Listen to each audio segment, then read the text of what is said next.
happening if you're watching that team.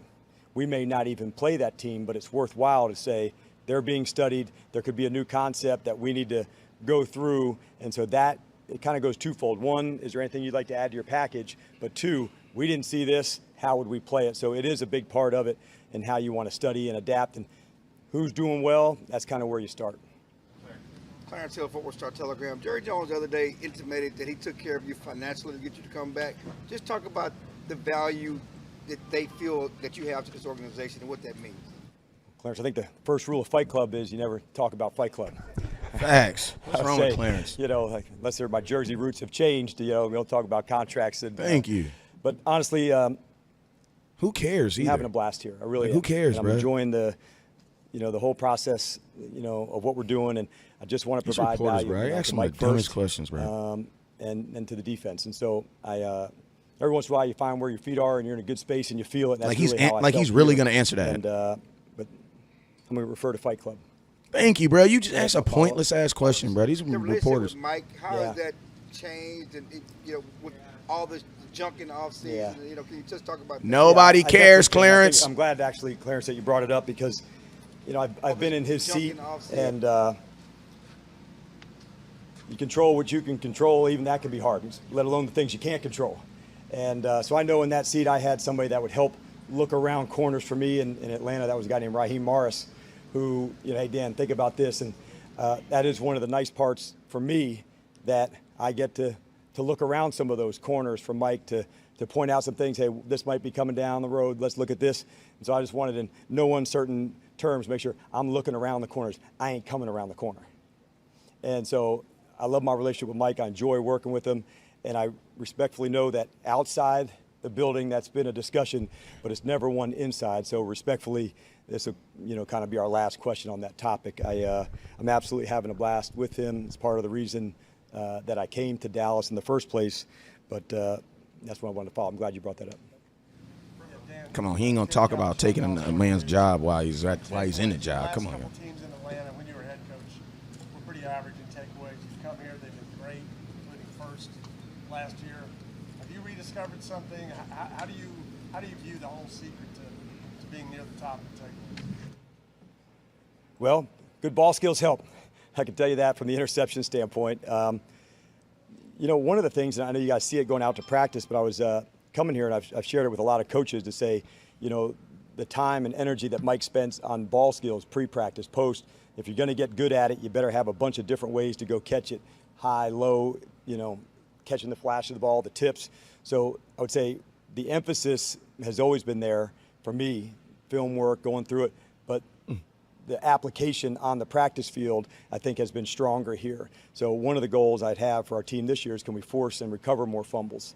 And so that's been one of the points of emphasis as we're heading into this camp. It was that through the off season. So if we can add that part, to the interception side of things, I think we'll be right back there where we want to, in terms of an attitude for the ball.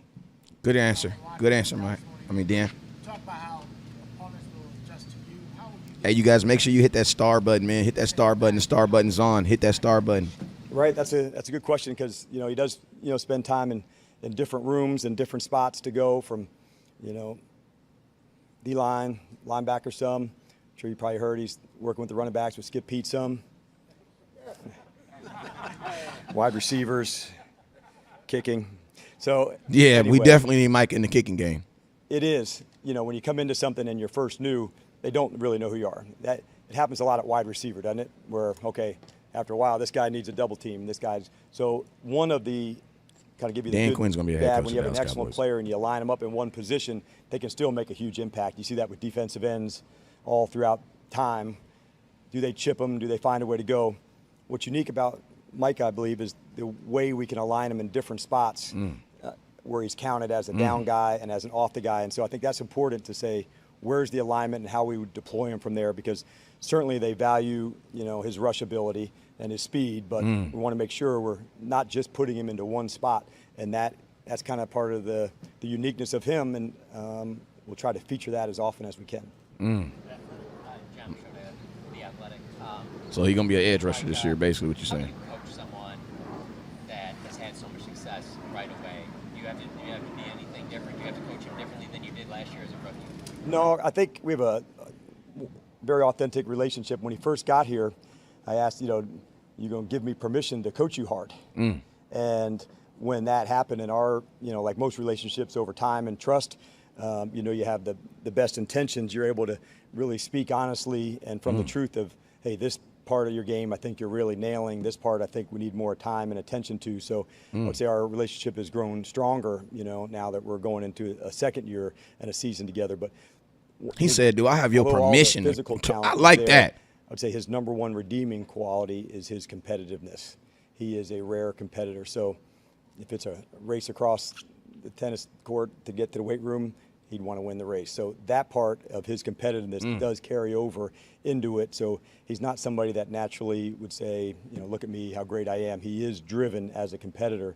And so I think that's his superpower. I know he's got physical gifts that are hard to match from a speed standpoint, but as long as Micah Parsons is in the NFL, I want Dan Quinn coaching him.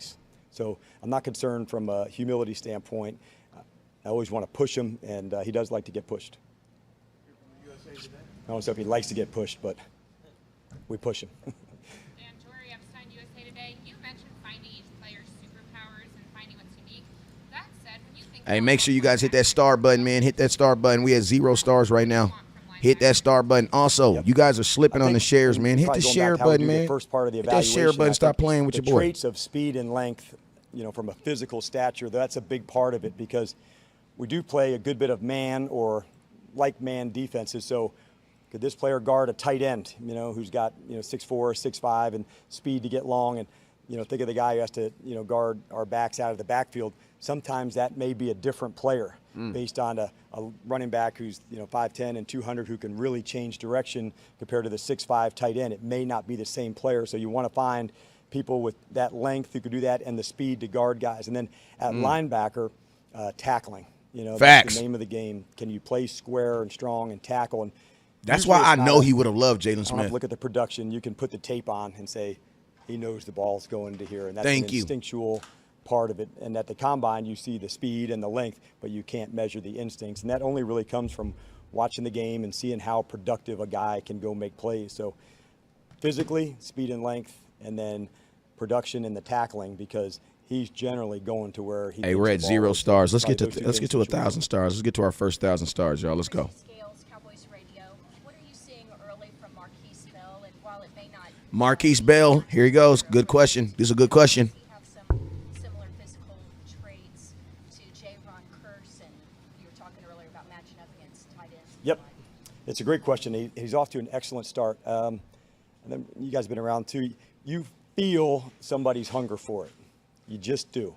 And all these guys are driven and going, but there's also, just like there's levels of talent, there's levels that you feel someone going for it in the very biggest way. And I feel that with Marquise. We've given him more jobs to, see what can go. And it'll generally take us a month or two to put him into some spots to say, okay, that felt good. But quite honestly, out here, there's also some space to make some mistakes and find out what a player really can do. And I feel with Marquise or a guy like Sam, I'm gonna go in the lab a little bit to find out what they can do and try to feature them in those ways. And when I get there, in fact, I had that conversation with Mike. I said, come back to me in 3 weeks. I just need to go in the lab and put them into some spaces and spots and evaluate them and see where it goes. Because I recognize it's not all going to just, keep stacking good. But there are little spots that you see this from this player. It's speed, it's length. I think he's going to be an excellent hitter. We won't really know that until we get into the preseason game. But what I've seen so far is somebody that can handle multiple roles, and I do feel like he has the speed and length to play 2 spots in our defense, both on the back end at safety and down closer to the line of scrimmage as a linebacker. When he was coming out of Florida A&M, I was really pushing to get him drafted as a linebacker. When we selected a linebacker, I said, this guy would make a hell of a safety. So we got to get the players in. So as we looked at him, I'm sorry to interrupt, but as we looked at him, I don't know yet, but he's in between those 2 positions, and we'll kind of navigate it over the next month. As a follow-up, I think that a lot of us are looking at these joint practices. Shout out to the stars, Bob Heckamus. To the veterans who aren't going to get the looks in the preseason games. Shout out Bob Heckamus. Control matchups in preseason games as much. So, but for Bell, Shout out Bob Heckamus. Coming against the Broncos and Chargers, you can get him exactly how you want. Is that Yes, and that also. Shout out Bob Heck. Coaching staff to coaching staff. Can we give a man-to-man shot? You bet. I'd like to see. Appreciate you, Bob. Some matchups on some plays, and so really this time for a lot of these guys, this is such a crucial time, and why it's so much fun at training camp because you feel Got where they're Bob going. dominating for it, the comment and box. it's hard not to Appreciate look you, at boy. the big picture and down the road to Denver, and I just tried to say, hey, we're having a walkthrough today, and then we're going to throw a kick-ass day tomorrow. So I try to make the big picture and then bring it down in because the only thing he can do tomorrow is just throw a great day and keep stacking. So we'll get to there for him. But you're Appreciate right. you, John. I do like the opportunity to evaluate against other players. And fortunately for us, we do that on a regular basis here. But having the chance to do it against two other. I'm doing a call-in show tonight. Bob Heck, make sure you call in. John, make sure you call in. Again from WFAA TV, and I do want to go down that road a little bit more with the joint practices. More than the evaluation of one player, when you look at the whole group, how do you maximize the time that you'll have to get the whole group done? Yeah. That's a good question.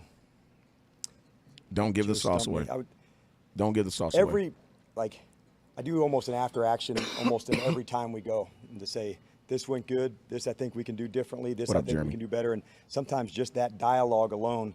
What if we change the leverage on this player? So once we get through the initial times of going against our offense, both are throwing new What up, offense Jay? and new defense every day.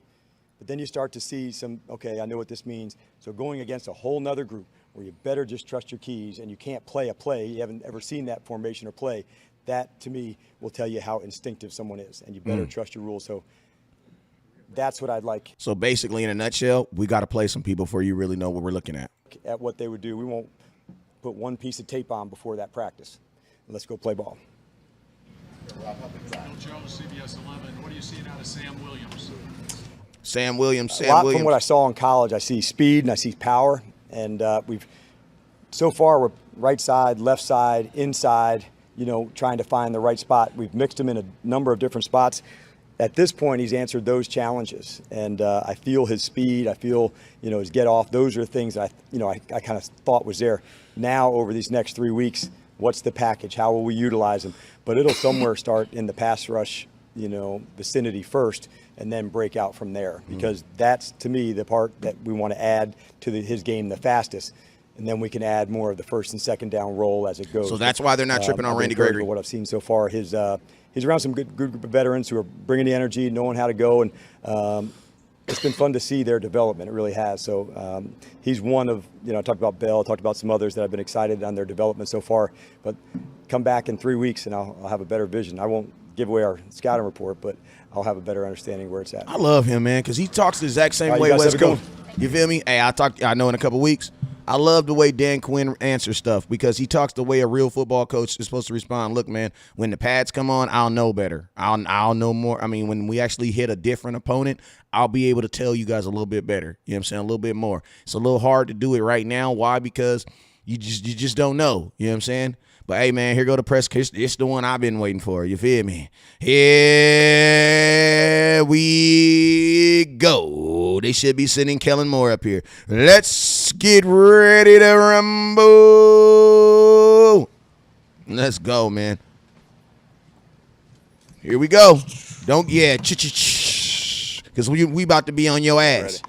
Yeah, you better. All right, good morning, guys. Yeah, let's get on. Yeah, Losing James Washington this early in the juncture, how do you, I know you're looking to get certain guys snaps and opportunities. How has that changed how you kind of script out what you want to see in practice here? And do you try to divide those up evenly? Is it whoever rises gets more, or how do you go about it?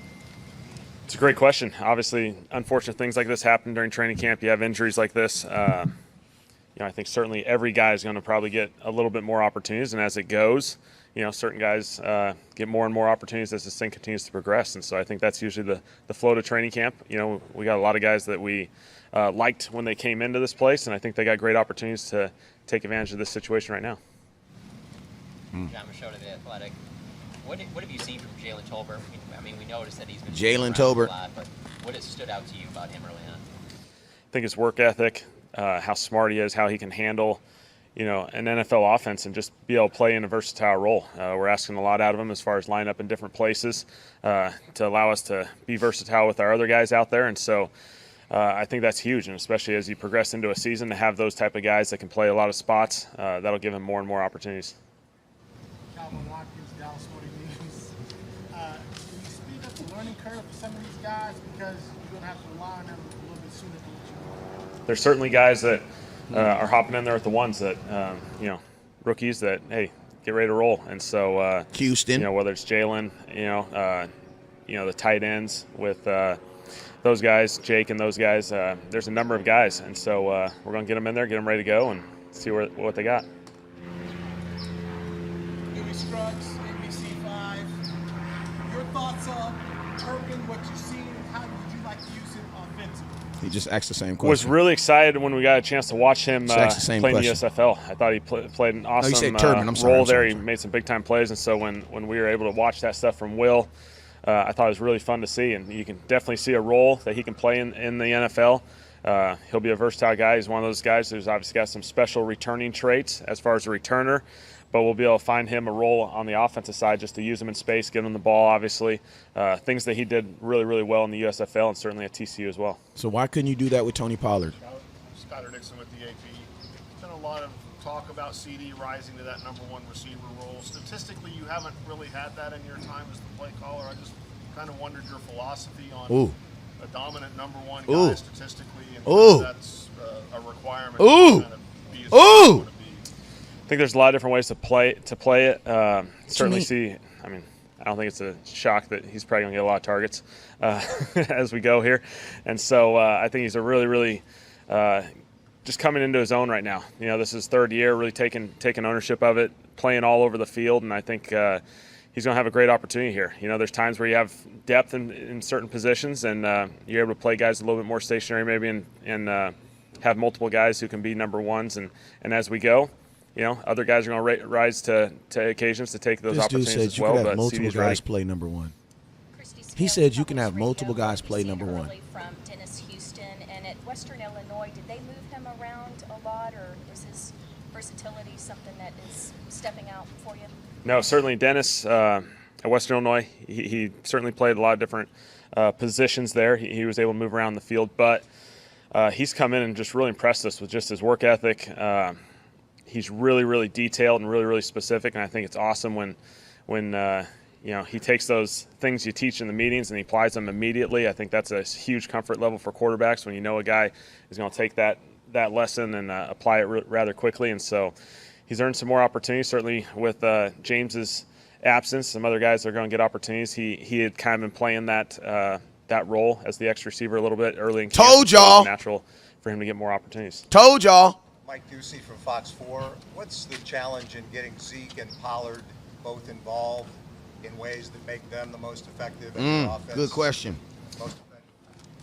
We certainly want those guys to get touches, and I think it's a matter of finding those different roles. I think both of them we want to get creative with, get them on the field at the same time, and then obviously, when one guy's down, the other guy's in there contributing. And so I think it'll be a fun task for us just to kind of pair those guys up, be creative with how we can utilize those guys, put them in different positions, and find their opportunities for success.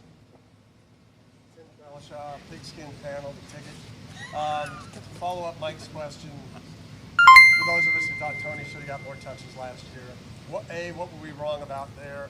And B, for that to happen this year, is that something that just has to play out, or rather than be planned? No, I think it's definitely fair. He's the guy that we want to get the ball to. He's had a ton of success with when he does get those opportunities, and so I think the running back role is one thing. Certainly when Zeke and him can kind of tag team that role, but then it's another opportunity for him to expand that role and play in some different positions out in space and some of the things that certainly he's capable of doing. I think the more we expand those roles, I think the more opportunities he'll be able to get out there and get touches. He's gonna be a running back, bro. San Antonio, Terrence Hill, talk about his involvement, if you will, and not just in blocking for pass protection, but also more along the lines of helping the running game progress. Terrence is a really physical guy. I think that definitely jumps out to you. He comes off the ball. He's got to be one of the most quick, sudden guys off the ball. He's our example so many times on the offensive line of guys just coming off the ball and creating contact. And so appreciate you, Brock. He certainly helps us on that right side with him and Zach. A lot of times they're in double teams. They can really get a great push on the backside or on the front side of runs. And so he's an important piece of this, and I think it's been awesome for him just to kind of have a home base this offseason, play that right tackle position, and really take ownership of it. Michael Coleman, KLTV, East Texas. Can you all afford to be patient with the young receivers? Yeah, I think certainly we liked them coming in. I think we're excited to have those guys, to give them opportunities. I think we're in a great spot right now to give those guys more and more chances as it progresses. I think those guys will take advantage of it. And obviously an NFL season's a long one. We'll see how it all plays out, and we'll be ready to roll. Wow. There's no sense of urgency, y'all. Yeah. No sense of urgency. Tyler and Connor are both getting in there at left guard. I think it's good for those guys to have a little bit of a home base, just keep rotating in there. We'll get those guys a couple other reps, whether it's a tackle, whether it's guard, fullback, whatever those different roles are that are kind of their secondary roles. But we want them to really focus on that left guard spot, compete, play it out, and we'll be in a great situation once it all plays out. Told you. Caleb Burton, the NFL Network. Just curious, when you've seen CD from year one going into year three, what do you think sticks out to you the most in terms of his leadership? Obviously, it's Bruh, you need a new waiting face. in this situation with Washington. Yeah, I think from a leadership standpoint, he's kind of the old guy, and it's crazy. It's third year, but with Noah in there and a lot of younger guys, he really takes ownership of that group. I think he does a phenomenal job with it, and I think he's just got such a good command of the offense now. He can line up all over the field. He's doing a lot of different things, and him and Dak working together, it looks really, really special. Callan, Todd Archer of the ESPN. With Tony Pollard, how do you work on his route tree and doing more than just what running backs do? Or is that something you wouldn't do? No, it's certainly something we've been emphasizing with Tony. I think he did a healthy dose of it during OTAs. We had a few receivers kind of down, and so it worked out perfect. He was able to do a bunch of receiver stuff, and those are different roles that those guys will continue to emphasize and utilize. I think he has a very firm foundation as far as playing running back. We feel really good about that, so we're able to expand that through OTAs, and we'll get to as we go into the season, we'll kind of find where that balancing act is for him. Time at Memphis, where he lined up wide a lot. Yeah, certainly at Memphis. I mean, really, that was his primary position. Thank you. Thank you. Oh, freaking God. Secondary role, and so there's a ton of it on film. A lot of it's kind of coming back to him. I think he does have more than just that. He's not going to run just the running back route tree, the quick game, and just kind of the completion plays. He can stretch people vertically, and I think that'll be a huge advantage for him just to put people in conflict of how they want to handle him. Finally! Clarence Hill, 4-Star Telegram. With Tony, is there a balancing act on you want to get him more touches, but here's a guy who's never character low and had like 20 touches in back-to-back games before, because you still want to get to maximize his juice and his legs. You find yourself trying to maximize a balance, getting him the ball more, but also not wearing him down. I think there's certainly a balance of how much you utilize him as far as just workload. I think there is a balancing act of that. You don't want him to play slot receiver and run, 50-yard routes all day and then ask him to go play running back, after 5-6 of those. And so I think there's definitely a balancing act of that. Again, we just want to utilize him the best way we can. I think that's part of the testing during training camp, is to test him out there in space, test him in the backfield, his workload, how many reps we throw him in a particular period, and just kind of keep playing with that, and we'll find where his role is best situated. Kellen, having done this for several years now, and you do the cell scout in the off season, you're always following other teams and plays. Coming into this year, do you have like a percentage you feel you want to change the offense or give different looks compared to just getting better at some of the things you do in order to throw other defenses off balance? Good. Are we changing our defense? Are we changing our offense? That's basically what he's asking. I think you go through the same process as far as you evaluate yourself first, things you did well, things you want to improve on, acknowledge that. Then you obviously go through a little bit of the roster transition. Obviously we had a few of those changes, so you got to see who you are as a team, and then obviously from that standpoint, hey, look around the league, see where the trends are going, and then from there kind of build what this 2022 offense we want it to look like. And so, there'll be some tweaks like always. There'll be little adjustments, playing with the different personnel, and then we'll kind of go from there. Kellen, Jory Epson with USA Today. Last year you talked a lot about pick your poison. We have all these receivers. Do you expect CD to be a featured receiver in a way that none of your guys were last year because of the options you have? And what would that look like? I think naturally, obviously, he's a really, really talented Bro, receiver. your I think answer naturally should he's be gonna get a lot of yes. targets. We got to utilize him, put him in different positions. I think that stuff will naturally play itself out. I don't No, think that's your answer should be much of a flat big out thing. yes. But our other guys, I think, will have great opportunities to rise to the occasion. And as those opportunities rise for those guys, it'll allow them to play in some different positions as well. And so CD's ready. He's ready to take whatever he needs. And so we'll certainly utilize it that way. Bruh, she asked you a direct question. The answer should have been yes, period. You wanted it to be last year. Obviously, an initial target on a play might not. CD's not going to get used like a number one receiver. There's always little things that you want to improve on. I think certainly from a ball distribution. I don't think you ever want to throw it in the QB's head. I think by telling him to throw it to a certain guy. I think naturally the way you structure it, give certain guys targets, certain guys opportunities based off being the primary receiver or maybe a secondary receiver. And so that's something you learn, you grow with, and certainly this year I think we're in a really good place for that. David Hellman, Fox Sports. Totally subjective on my part. Correct me if I'm wrong, but just specifically watching Dak, it seems like a lot of his completions in practice are 10 to 20 yards from the line of scrimmage, not anything super aggressive downfield. I'm just curious, do y'all put an emphasis on focusing on high percentage plays in practice and worry about the low percentage stuff later? I think it's kind of install football. You kind of go through 10 days of this thing, and so certain days are going to emphasize different elements. And there's going to be completions right now. Probably the way we've installed it right now, a little bit more focused on getting these completions, getting the timing down of those things. Sometimes go balls, post routes are a little bit more of a one-on-one, timing component of it. But he's doing a great job. I think he's done a really nice job. Okay. Again, there's so much talk about Tony in his increased role. Talk about Zeke. Is he still a guy that can carry the load? Do you see the juice back in his legs? Yeah, no question. I don't think the Tony thing has anything to do with the Zeke, component of it. I think we are really excited about Zeke. Give him what he needs, and what we can take advantage of with Zeke, and then Tony's going to be an awesome piece. We lost a couple receivers that allows us to utilize Tony in that role a little bit more, and then in the backfield he'll be able to emphasize that spot when Zeke's not on the field. So, I think Tony is going to play up. slot, but they're just not showing you right now. Thank you. Thanks, Okay.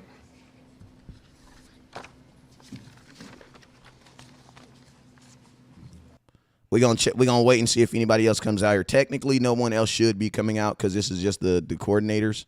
So no one should be coming out. So I just want to see if anybody else is gonna come out here. But I'm gonna be honest with you guys. He said a couple things in the press conference that I want to kind of talk about real quick. And then first off, I'm gonna leave it up for a little bit. It's playing in the background, but we'll see right now if that's the last person who speaks. I think he is gonna be the last person who speaks.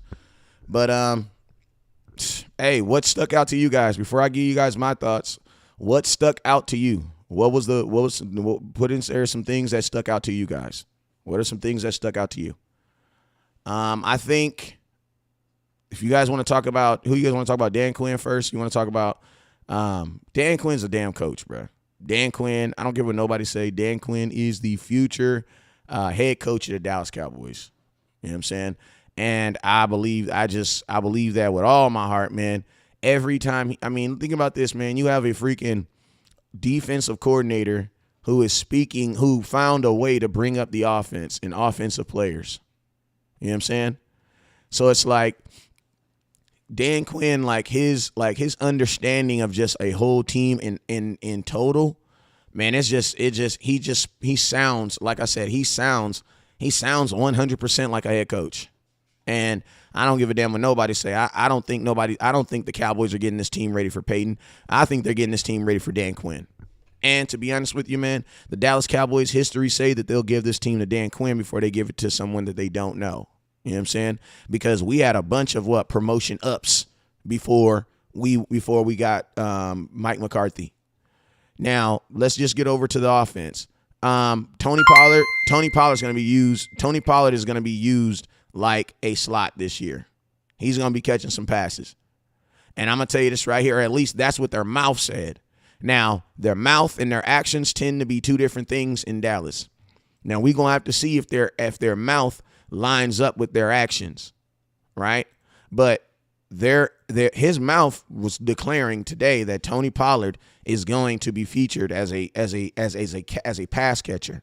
And the reason being is because of every reason that we've been speaking about. And I love the fact that he admits something that we've already known, and something I don't know why I choose to fight with people about this, but the fact that Tony Pollard was a wide receiver in college, man. Like, you guys watched him as a wide receiver, excel as a wide receiver, do electrifying things as a wide receiver, and then drafted him as a running back. And to be honest with you, man, it doesn't surprise me because the Cowboys have done that to a bunch of players. And guess what? It's worked out with some, and it hasn't worked out with all. It worked out with Zach Martin because Zach Martin was not a guard in college. He was a tackle. You know what I mean? So that's why I said the Cowboys, they just didn't do that with Tony Pollard. They've done that with a couple people. You know what I'm saying? Lael Collins. You know what I'm saying? So, this drafting people, bringing people into your organization, and then making them do what you think they can do best. That's almost like a Cowboy. That's part of our way of team building. So I don't honestly think that's ever going to change. And I'm going to be honest with you guys. Listen to me. I don't actually even have a problem with letting people play other positions, but I just feel that you should be the man at your position before they let you try to be the man in another position. Because my mom and daddy always tell me there's no James Bonds in life, man. Like, I love James Bond because James Bond knew everything, man. He knew how to fly a plane. He knew how to goddamn drive a boat. Like, I'm pretty sure there's a bunch of people. He knew how to fly he knew how to fly out of space. Like, I'm pretty sure there's some dudes that know how to fly a plane, but I don't know if there's a lot of dudes that know how to fly a plane and drive a boat. Like, that's two different. I'm pretty sure there's some folks that know how to do it, though. But, there isn't, and then be great at both. Like, this dude, James Bond, was like a certified pilot. Like, he flew every day or something. You know what I'm saying? And that's what my dad used to always tell me. There's no James Bonds, man. Like, typically, people are great at one thing. You know what I'm saying? Kobe Bryant, may he rest in peace, was great at what? Playing basketball. Michael Jordan was great at what? Playing basketball. Yeah, he played baseball, but he was not Michael Jordan in baseball. So it's like, let these dudes be great. And also, my main thing is what? Let them at least play the position you drafted them at. Like, Tony Pollard, yes, I know you see him as a running back, but you should at least give him an opportunity to play the position that you watched him play in college that you felt that he could be an NFL player at. So that's always been my biggest issue with the Cowboys is like Lael Collins, you know what I'm saying? He should have played more guard. All right, he said CeeDee Lamb, the question about CeeDee Lamb, he asked the question about will CeeDee Lamb get more targets? And basically, will he be used as a number one receiver? His answer was very vague and all over the place, which leads me to believe that the answer is no. Because when the answer is a clear yes on something, it's very, very easy to say yes, and it's very, very easy to say no. So what he said is that he feels that he has the talent and all this other stuff that we know. But something I think that was very detrimental that I didn't like to hear from Kellen Moore at the end of what he said was the other guys. Yeah, but it's about listen, Kellen Moore, you got to stop looking at the other guys as this guy. That's the same mistake you made with Amari Cooper. That's the same mistake. You know what I'm saying? Like, you can't, like, you cannot see CeeDee Lamb as Noah Brown. Like, the same way you see Noah Brown, you just can't. And you can't see Noah Brown the same way you see CeeDee Lamb. Like, you just can't do that.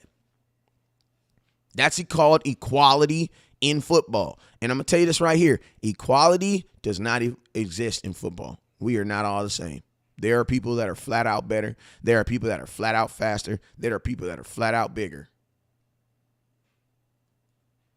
So for the Cowboys, for my offensive coordinators to speak to me about You know, he believes that, when a question is asked directly about is CeeDee Lamb gonna get those targets, is he gonna, and then you basically say, well, when he has the talent to get open and he has this and all, but we're gonna feature these other what? If I'm CeeDee Lamb, I don't want to hear that. Like, if I'm CeeDee Lamb, I do not want to hear that. My boy said, as someone said in the other chat, it's going to suck to see Pollard killing it when he's with the Rams next year. You crazy. Y'all crazy. Glenn says, can we please just get rid of Kellen Moore? Hey, we're at 2,800 stars. Can we get to 5,000 stars, our first goal? Can we get to 5,000 stars, our first goal? Appreciate you. My boy says, loving the format of your content. You've come a long ways, West Coast. Hey, man, I just try to be versatile. Hey, I try to give y'all, I like giving y'all that straight, real content when I'm on my phone sweating and, you know what I'm saying? But at the same time, I like to get jiggy with it and put on a nice little suit and, you know what I'm saying, put on some graphics, you know what I'm saying? I try to be like the Cowboys. I try to be versatile. But I'm going to be more like myself, though. You know what I'm saying? What did y'all think about that comment? What did y'all think about that? Turban. They talked about Turban. One thing they said, now that, one thing I do believe that, I want to believe that that Tony Pollard is going to be used, because for the second time someone said that they're going to be using Tony Pollard the same way they use Turban. Turban's a wide receiver. You know what I'm saying? Not Turban, but Turban. I always get Turban and Tolbert mixed up when I'm saying them. You know what I'm saying? And he said the exact same thing Jerry Jones said. So I think I think Jerry Jones definitely wants, and maybe that's the reason why they're not bringing in a wide receiver. But I don't understand is why isn't he getting those reps at practice? And I'm going to tell you this right here. If the Cowboys are really out here not letting Tony Pollard practice the wide receiver role because they're trying to protect it, that is the dumbest thing in the world, man. Like, listen to me. After game one, teams are going to go, the games are recorded. So it doesn't make any sense to be trying to protect anything. Oh, we're trying to not show the secrets. Bro, you need to make sure you're good at what you're doing. Like right now, who cares if the world knows what you're going to do? Do you know what you're doing, and do you know how to execute it correctly? That needs to trump everything. I think this is my boy says, I think the comment of the day that I think that pissed off everybody is when he said the infamous statement of, you can have multiple number ones, guys play number ones. That is a flat out lie. That's a lie. Like, you can't have guys play number one. A number one is determined by the defense, by the opposing defense. Because if you line two guys out there and they put double coverage on one guy and not on the other guy, guess what? That guy that got the double coverage, he's the number one.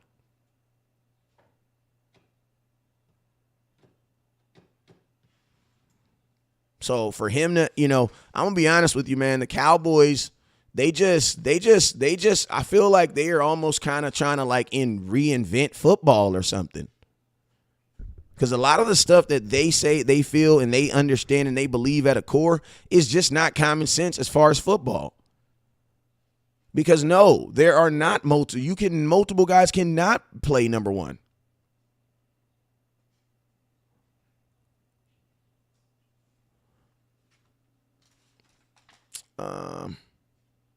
Question was asked, can we afford to have patience at the wide receiver position? His answer, basically, yes. The Cowboys are on wait and see, man. So, it's hard for me to believe that you are in you're not, I mean, do I think the Cowboys want to be successful? Yes. But do I think they're desperate to win a Super Bowl? No, because waiting and see is not a win now mentality. That is not a win now mentality. Win now mentality is I'm going to go sign somebody and the day he get hurt. Or think about this. Even if you did not like Cooper, Win now mentality says, I might not like Cooper the person, but I love Cooper the athlete. So I need to go replace the athlete.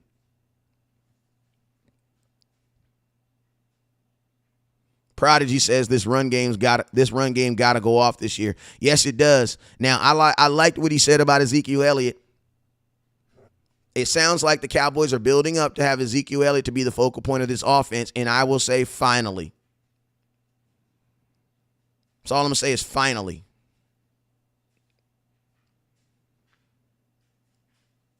That was that. I mean, and he's, he said it, I mean, the fact that we'll say this too, y'all.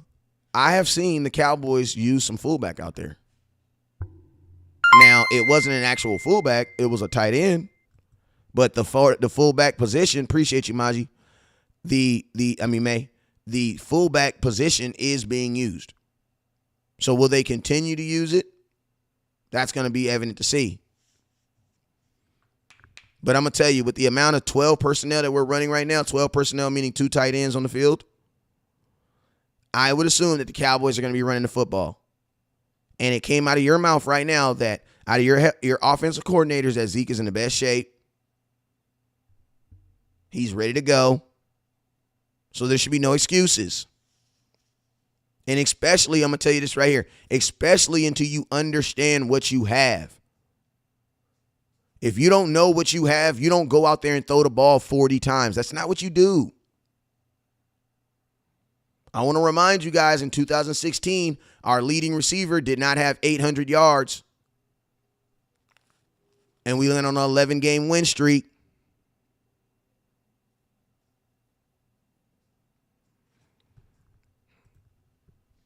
Action Pal says they ran a lot. Oh, man, I forgot to turn the damn. Hold on. I be forgetting on YouTube. You got to actually turn it on. Let me turn it on. I'm going to read your comment right now, my boy.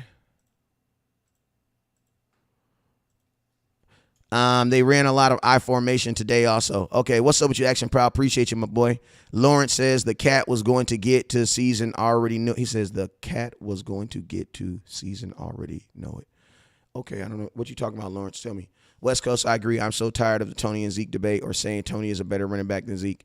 LaDucci says Steve coming by his moves or lack thereof. This is rebuild year. They don't view this as a playoff run. Tyler Lockett is a $3 million deal at this point. Go get him. Jada Mank says maybe it's a good reason. He says maybe it's for the good. Maybe it's forcing them to convert to 2016 ways. I mean, man, I would like to think that, but, the Dallas Cowboys also started a rookie quarterback, 6th-round pick, Ben DiNucci, in a regular season game, and this dude went out there and threw the ball 40 times. I don't think that's ever happened in NFL history except for by the Dallas Cowboys. Then they tried to do it again with freaking Garrett Gilbert when he went out there and threw the ball 38 times. Now, one would think this dude's first game ever. He ain't never played in the NFL before. Why don't you let him throw the ball like 12 times? No, the game plan did not change. That's that equality I be saying. To be honest with you, man, Kellen Moore in his mindset, in his way of doing, if you were judging his actions, you would almost have to say that he views Dak Prescott the exact same way he views, Ben DiNucci, and he views Ben DiNucci and Garrett Gilbert the same way he views Dak, because guess what? When them two dudes played quarterback, the game plan did not change. He felt that Ben DiNucci and Garrett Gilbert could do the same thing as Dak. That's why he let him throw the ball 40 times. This is the NFL, bro. You're not going to let somebody throw the ball 40 times unless you think they can do it. You know what the Baltimore Ravens did in Lamar Jackson's first game? You know what the Baltimore Ravens did in Lamar Jackson's very first game as an NFL player? You know what they did? Anybody know? Hey, I got a Dallas Cowboy Emmitt Smith card. Emmitt Smith card. It's like a little $4, $5 card. It's a cool card, though. I'll get to you, though. If anybody can tell me exactly what they did. What'd they do with him? What was the amazing thing that they did with him? His first game in the NFL. What did they do? What did Jim Harbaugh do? Or was it Jim or was it the other brother? I might have said the name wrong. Not only did they ran the ball, but what did they do? Go look at Lamar Jackson's first game ever starting as a quarterback in the NFL. They ran the ball 27 times with him. Hey, Tomahawk with the Mohawk, you won it, bro. I know what nobody gonna say 27, so I'm gonna give it to Tupac with a Mohawk. I'm gonna give it to him because he was the first person in the comments that said it. Yeah, man. What is that? What is when you hear that? When you hear something like that, what is it? What does that make you feel like? That makes you feel like the offensive coordinator was like, yeah, bro, you're not the last guy we had in here. So since you're not the last guy we had in here, we're going to have to tailor this game for you. And if that means we got to run the ball 27 times with you, then guess what we're going to do? We're going to run the ball with you 27 times. And that's what Baltimore did. Hey, Tupac with a Mohawk, inbox me. I don't know how you can inbox me on YouTube, but inbox me so I can get your address or just send it to me. Inbox me your address. But yeah, man, but think about that, man. Cowboys didn't do that. Ben DiNucci's first game, that boy threw the ball 40 times. You want to know why? Because Kellen Moore felt that his game plan would work with a 6th-round pick quarterback in his rookie year. I'm going to tell y'all this, man. Like, I hear all this. I hear everything what they're telling us. I hear what they're saying, what they're telling us. But I just feel like, man, what is Kellen Moore going to do when the shit hits the fan?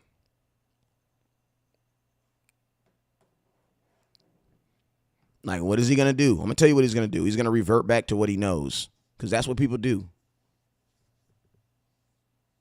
Like, that's what people do. We get down in that Tampa Bay game. What does he do? Does he abandon the run and start throwing the ball 50 times? I feel like yes.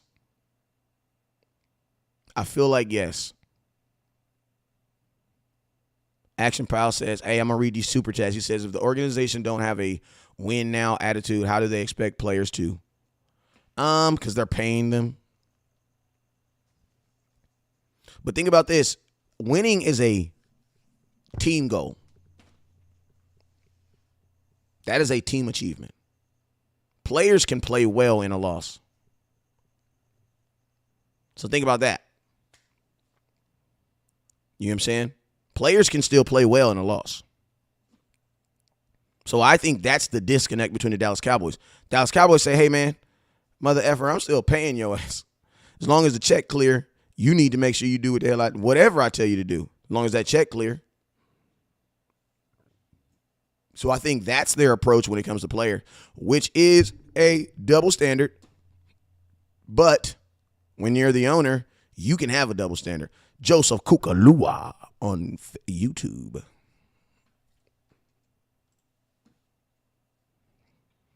My boy Lewis says the offense clicked in the past with one true one receiver, number one receiver Dez and Amari Cooper. In 2018, why don't Kellen Moore just feature Lamb? Why doesn't he just feature Lamb? You know, I feel like Kellen Moore feels like I think he feels like in his head that he can outsmart these defensive coordinators throwing the ball around and getting the ball to these different guys. And I feel like he wants to be on this new school, this throw the ball to everybody. Everybody got 12, 15 catches. But I think it also comes down to knowing your team. You know what? Kellen Moore might work in freaking Kansas City.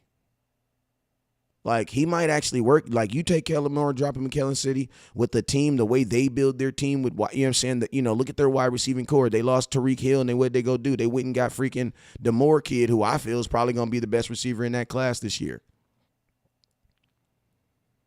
Like, Kellen Moore, I think he'd kill it up there in Kansas City because that's what their system is kind of built and designed for. Kellen Moore's biggest issue, I think, is this team does not match him. Like, they say in dominoes, all money ain't good money. Like Kellen Moore, I know you wanted the offensive coordinator job, but maybe you should have took one with like the Rams or something. You know what I'm saying? Because this doesn't match you, bruh. Hey, shout out Brock off the Derek Ulafa. Oh, I just feel like I'm supposed to do that. You know what I'm saying? And they went and got Juju Smith-Schuster. So that's a team that understands their system, and guess what they did? When they lost their best player, they solidified their system. No, you can't replace Tyreek Hill. He's unreplaceable. I mean, he's irreplaceable. But what did they do? They at least made an attempt.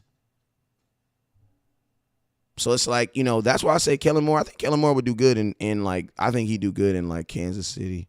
I think he'd do good in Cincinnati. I think he'd do good in any system that is going to throw the ball, sling it around, and their personnel is going to actually match that. Our personnel don't actually match that. Like, do you guys do not want Dak Prescott throwing the ball 40 times to CeeDee Lamb, Noah Brown, James Washington, who's not going to be here for 2 months, Dennis Houston, TJ Vasher. You do not want them throwing the ball. And I'm going to tell you this right here. I'm going to tell you this right here.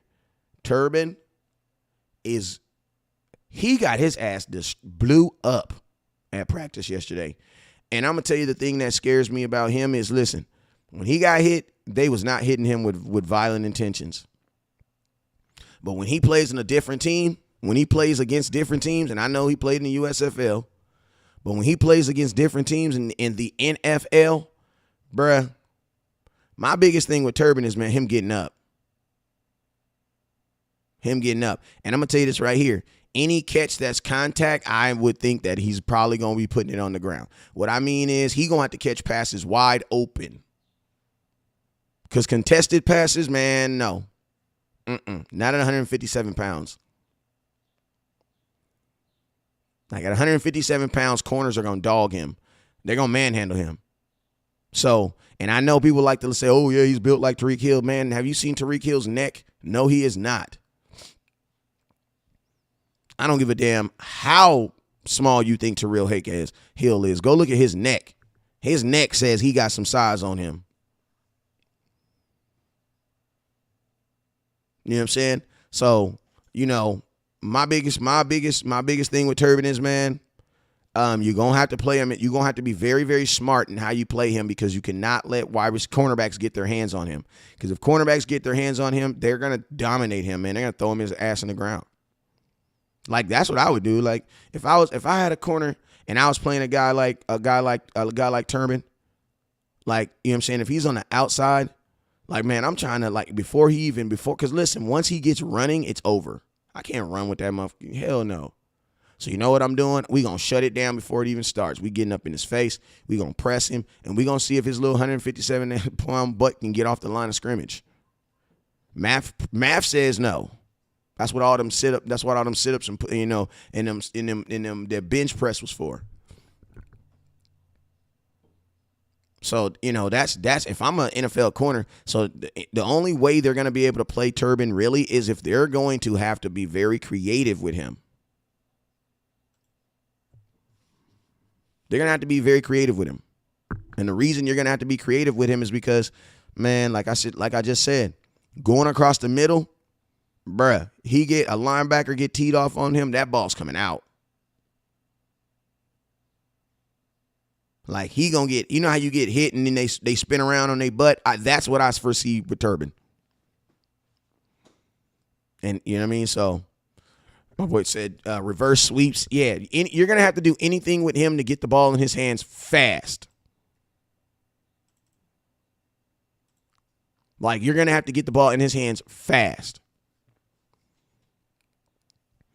Hey, last questions, man. Last questions. Last questions. If you got super chat, I got you. What up with you, Terrence? Hey, shout out to my boy Terrence for the $10 yesterday for training camp. Appreciate you, my boy. LC, what's up with your old country boy? Hey, you guys, we are currently at 3,500 stars. Can we get to 5,000 stars? Can we get to 5,000 stars? Bob Seck says we'll run reverses and quick screens, etc. Ted says we need a receiver, and it's simple. Absolutely. JJ says I really have no hope for this. Well, man, you know, what makes me have hope for the Cowboys is this, man. When the Eagles won the Super Bowl, they did not think they were going to win the Super Bowl in that year, man. You know, it just kind of fell together. When the Tampa Bay Buccaneers signed Tom Brady, did they think it was going to heighten their chances of winning the Super Bowl? Hell yeah, but man, nobody had ever done that before. So no, they did not believe they were going to do that in the first year. Did the Rams think they were going to do it? I think they felt it was going to heighten their chances, but no, I don't believe they thought. So yes, I think in a league where anything can happen, definitely anything can happen. And that's the optimistic Cowboy fan in me. And it's like this, you should believe that. Because when you stop believing that, that's when you stop being a fan. I'm just keep it real with you. Like at the end of the day, no matter what I see on film, no matter what it is, I can still have a degree of myself that can say, man, at the end of the day, it's football. Anything can happen, y'all. Anything can happen. What if Kellen Moore slips and falls, hits his head, and forgets how to pass the ball and just runs the ball? And Zeke gets 100 yards. Tony Pollard gets 100 yards. You guys know what happens when the Cowboys get 100 yards in games. We were 11-0. I'm just saying, what if that accidentally happens? Like he can literally slip and fall and hit his head and forget how to pass the ball. How is Jabril Cox looking? Jabril Cox is looking good. He's running around, being very, very active. Is he with the starting group? No. He is with the second-ish, third group right now. Jabril Cox has to tackle better because he has to tackle better. That was the thing that was not. And I'm gonna tell you, you guys heard what Dan Quinn said. He said one of the things he values really about his linebackers is your ability to tackle. Jabril Cox was not a good tackler in college, and I'm gonna keep it real. He was not a good tackler on special teams, and there is film to prove that. So in order for him to play some linebacker for Dan Quinn, his catching is gonna have to improve greatly.